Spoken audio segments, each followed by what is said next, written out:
ஒருத்தர் இறந்துட்டா நீங்க அங்க கருப்பு நிற துணியை மட்டும் அணியவே கூடாது. உங்களுக்கு பக்கத்துல மரணம் நடந்திருந்தா நீங்க எப்பவும் வெள்ளை நிற துணியை தான் அணியணும். ஏன்னா நீங்க அந்த மாதிரியான சக்தியை உள்வாங்க கூடாது. ஆனா மரணம் நேர்ந்தா எல்லாரும் கருப்பு துணி அணியறதை நான் பார்க்கிறேன்.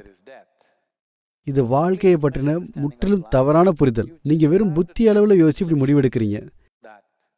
நீங்க கருப்பு மரணத்தை குறிக்குதுன்னு நினைக்கிறீங்க. ஆமா, அது உண்மைதான், நான் இல்லைன்னு சொல்லல. ஆனா நீங்க அதுவாவே ஆக விரும்புறீங்களா இல்ல அதுல இருந்து விலகி இருக்க விரும்புறீங்களா? இறந்தவங்க இறந்துட்டாங்க, நாம அதை மதிக்கிறோம். ஆனா உயிரோட இருக்கிறவங்க உயிரோட இருக்கணும். அவங்க அந்த மாதிரி விஷயங்களை உள்வாங்கி பாதி செத்த மாதிரி ஆகிடக்கூடாது. அதனால நீங்க உள்வாங்க விரும்பாத ஏதாவது இருந்துச்சுன்னா நீங்க வெள்ளை நிறத்தை அணியணும். ஆனா நம்ம உண்மையாவே எதையாவது உள்வாங்க விரும்பினா நாம கருப்பு நிறத்தை அணியணும். நாம பிரதிபலிக்க விரும்புற இடத்துல வெள்ளை நிறத்தை அணியணும்.